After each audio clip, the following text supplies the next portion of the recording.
Bonjour et bienvenue sur Electric by Franco. Je me prénomme Franck et je suis le promoteur de la chaîne. Aujourd'hui, nous allons parler des transformateurs. Oui, les transformateurs. Ces appareils sont inévitables dans notre métier.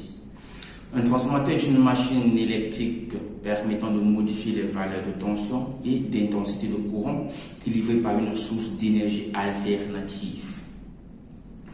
On a un système de tensions et d'intensité de courant différentes, de valeurs différentes bien sûr, mais de fréquences et de formes pareilles. C'est-à-dire, le transformateur, lui, il récupère une tension, il modifie la valeur de la tension et de l'intensité qu'il délivre ensuite en un système secondaire de tension et d'intensité différentes.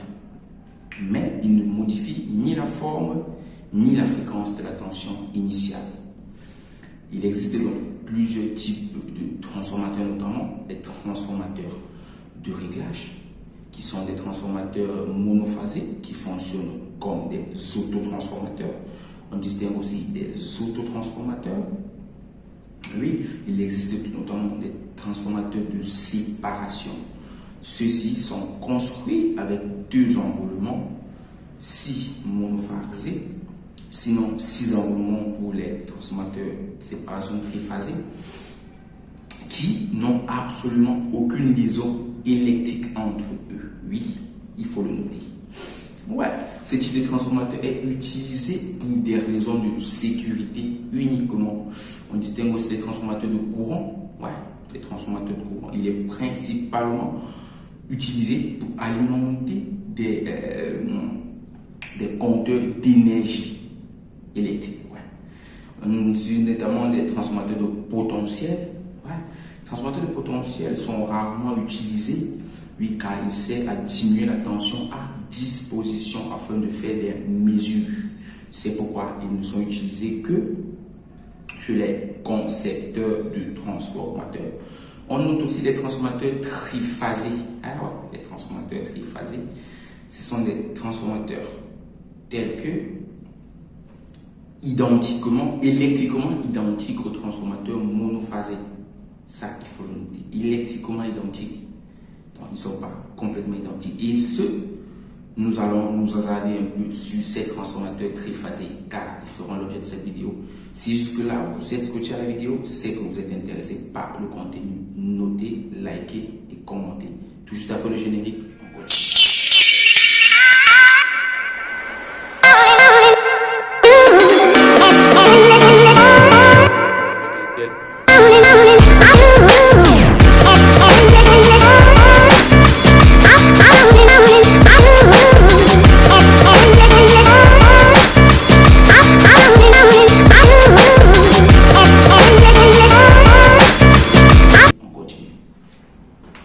Et oui les amis, il n'y a donc pas d'électricien sans transformateur, il n'y a pas de télécommunication, il n'y a pas d'électricité, il n'y a pas d'électronique sans transformateur. Ça c'est quasi impossible jusqu'à nos jours.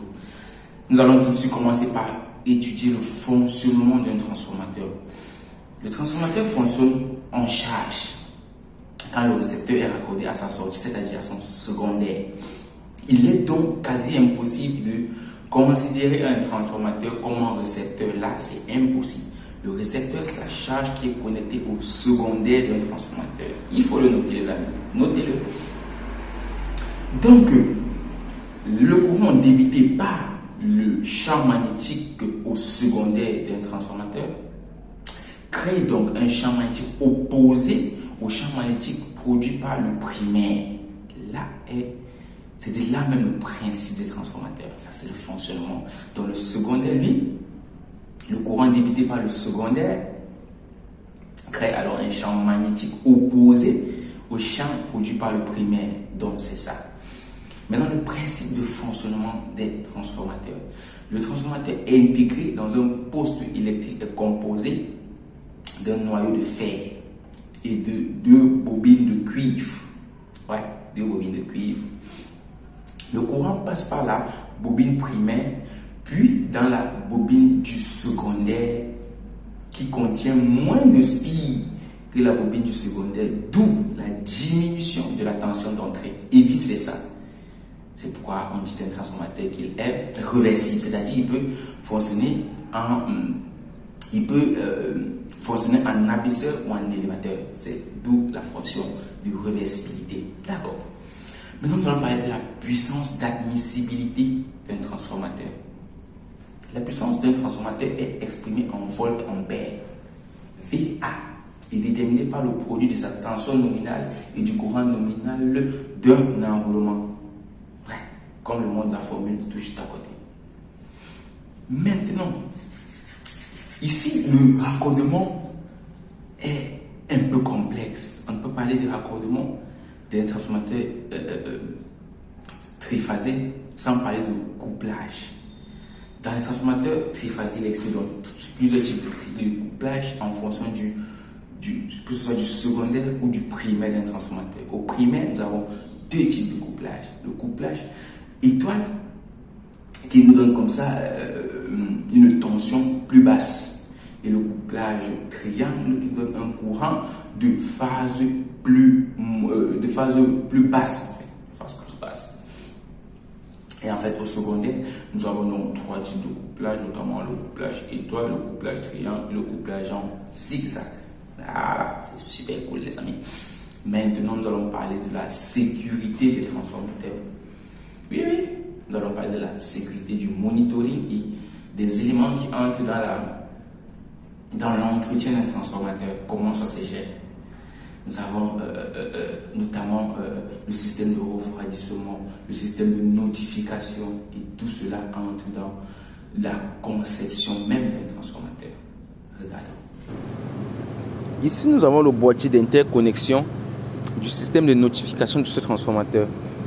Ici, nous avons plusieurs sondes, notamment 3 sondes introduites dans les 3 cylindres représentant les 3 phases du secondaire.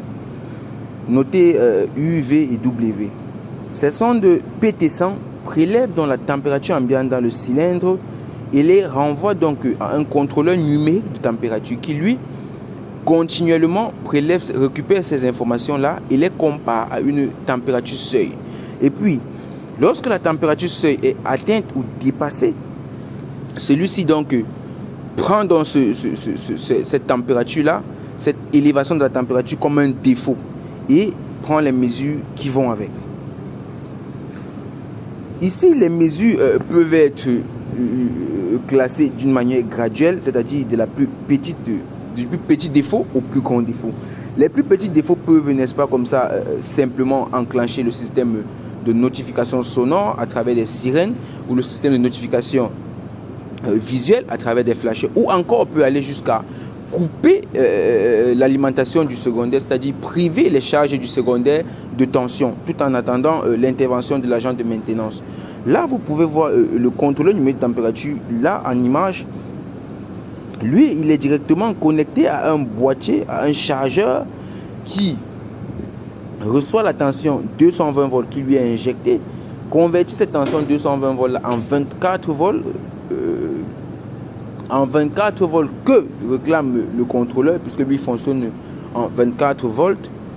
Et puis, cet adaptateur a aussi cette capacité-là de garder la charge, cette capacité d'autonomie qui permet donc au système de contrôle de température de fonctionner même en cas de coupure de lumière. Là, vous avez donc les LED de fonctionnement assis pour la présence de tension AC alternative et DC pour la présence de tension à la sortie DC, discontinue. Maintenant, il serait vraiment pas sérieux de notre part de terminer cette vidéo sans toutefois présenter le transformateur en lui-même. Vous pouvez en voir là le couplage du primaire en image. Là, le couplage il est fait. Vous pouvez donc voir en bas aussi les différentes positions. Là, vous voyez des trous avec des vis. Ce sont que je vais vous montrer tout à l'heure au niveau de la plaque d'identification du transformateur, puisque un transformateur n'est rien sans sa plaque d'identification. Il serait impossible d'intervenir sur un transformateur si on ne connaît déjà pas, si on n'a déjà pas des informations en ce qui le concerne. Donc ici, nous allons maintenant nous intéresser un peu plus aux parties, aux entrées et aux sorties du transformateur. Quand je parle d'entrée, je parle du primaire du transformateur et par sortie, je parle du secondaire.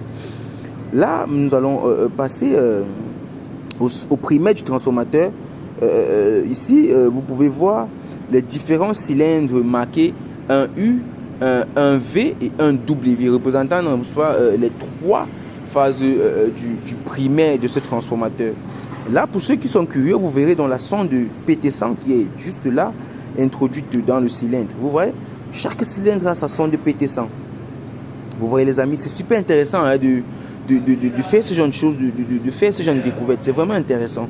Vous voyez là, nous avons un V qui représente dans la deuxième ligne du transformateur ou le deuxième cylindre du transformateur ou la ligne numéro 2, L2 du transformateur. De l'autre côté, là, nous avons le troisième cylindre marqué 1W et sa sonde sa sonde PT100 de tension, de température, désolé pour le thème, sa sonde de température. Vous voyez, c'est tellement super les amis, c'est vraiment super. Sans plus tarder, nous allons essayer de nous intéresser au secondaire du transformateur. Là, le secondaire du transformateur, lui, il est marqué 2W pour la troisième phase du transformateur, 2V pour la seconde phase et 1V et 2 U en fait pour la première phase du transformateur. Vous voyez là, nous avons 2 barrettes. Pour chaque cylindre, nous avons donc deux barrettes. La première barrette représente le neutre et elles sont pour tous les cylindres interconnectés entre eux. Et la deuxième barrette représente la sortie de phase. Elles sont électriquement et mécaniquement dissociables, enfin, indépendantes, je vous l'ai dit, désolé. Elles sont indépendantes l'un de l'autre. Aucune liaison électrique, sinon c'est la catastrophe. Tout juste là-haut, nous avons donc le 2N qui représente donc le neutre du transformateur. Le neutre du transformateur. Vous voyez ici que le neutre, lui, il est ressorti. La caractéristique du neutre ici, N. Le neutre est ressorti au secondaire du transformateur.